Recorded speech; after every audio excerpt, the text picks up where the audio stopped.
আসসালামু আলাইকুম। Welcome to নামিরাস কিচেন। ছোটো বড়ো সকলেরই পছন্দের ওয়ান পট চিজি পাস্তার রেসিপি নিয়ে হাজির হয়েছি আজকে। আশা করি আমার আজকের এই রেসিপি আপনাদের সবার কাছেই ভালো লাগবে। চলুন তাহলে দেখে ফেলি কিভাবে তৈরি করতে হয় এই পাস্তাটি। প্রথমেই আমি এখানে একটি ননস্টিক ফ্রাই প্যানে প্রায় 4 টিস্পুনের মতো তেল নিয়ে নিয়েছি। তাতে আমি এরকম স্কোয়ার শেপে কেটে রাখা পেঁয়াজ দিয়ে দিলাম। তারপর দিয়ে দিচ্ছি প্রায় 200 গ্রামের মতো মাশরুম। তারপর আমি এখানে কিছু সসেজ নিয়েছি, এখানে আমি চিকেন সসেজ ইউজ করছি। সেগুলোকে আমি এভাবে করে কেটে নিয়েছি। এখন আমি আমার এই 3টি উপকরণকে প্রায় মিনিট খানেক ভেজে নেব। মিনিট খানেক পর আমি এতে অ্যাড করে দিচ্ছি 1 টিস্পুন রসুনের গুঁড়ো, তারপর দিয়ে দিচ্ছি 1 টিস্পুন পাপরিকার গুঁড়ো, তারপর দিচ্ছি 1 টিস্পুন কালো গোলমরিচের গুঁড়ো, দিয়ে দিচ্ছি 1 কিউব চিকেন স্টক, তারপর দিচ্ছি প্রায় 4 টিস্পুনের মতো টমেটো কেচাপ, তারপর দিয়ে দিচ্ছি আমি 2 টেবিল স্পুনের মতো সয়া সস। দিয়ে আমি একটু ভালো করে নেড়েচেড়ে প্রায় 5 মিনিটের মতো ভেজে নেব। হালকা একটু ব্রাউন হয়ে গেলে তখন আমি এতে লবণ অ্যাড করে দিচ্ছি। তারপর দিয়ে দিচ্ছি প্রায় 2 কাপের মতো লিকুইড দুধ।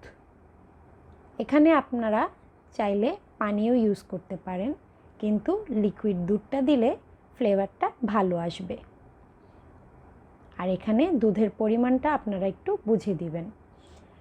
এখানে আমি 1 প্যাকেট পেনি পাস্তা নিয়ে নিয়েছি। আপনার পাস্তার পরিমাণের উপর ডিপেন্ড করে আপনার কতটুকু দুধ বা পানি লাগবে। দেখতেই পাচ্ছেন আমার পাস্তাটুকু কতটুকু ভিজে আছে। এখন আমি এটাকে ঢাকনা দিয়ে ঢেকে প্রায় 10 মিনিটের জন্য হতে দিব। 10 মিনিট পর আমার পাস্তা সম্পূর্ণ সেদ্ধ হয়ে গিয়েছে। এখন আমি এতে অ্যাড করে দিচ্ছি 1 কাপ পরিমাণে ক্যাপসিকাম। তারপর একটু নেড়েচেড়ে তাতে আমি অ্যাড করে দিচ্ছি 1 কাপ পরিমাণে গ্রেট করে রাখা মজেরেলা চিজ। দিয়ে ভালো করে মিশিয়ে নিলেই তৈরি হয়ে যাবে আমাদের ওয়ান পট চিজি পাস্তা। বেশিক্ষণ নাড়তে যাবেন না, একটু নামিয়ে ফেলতে হবে তাড়াতাড়ি, কারণ আমাদের এটি ঠান্ডা হওয়ার পর একটু সসটা টেনে নেবে। দেখতেই পাচ্ছেন কীরকম ক্রিমি টেক্সচার হয়েছে। এই অবস্থাতেই আমি আমার হাঁড়ি চুলা থেকে নামিয়ে নেব।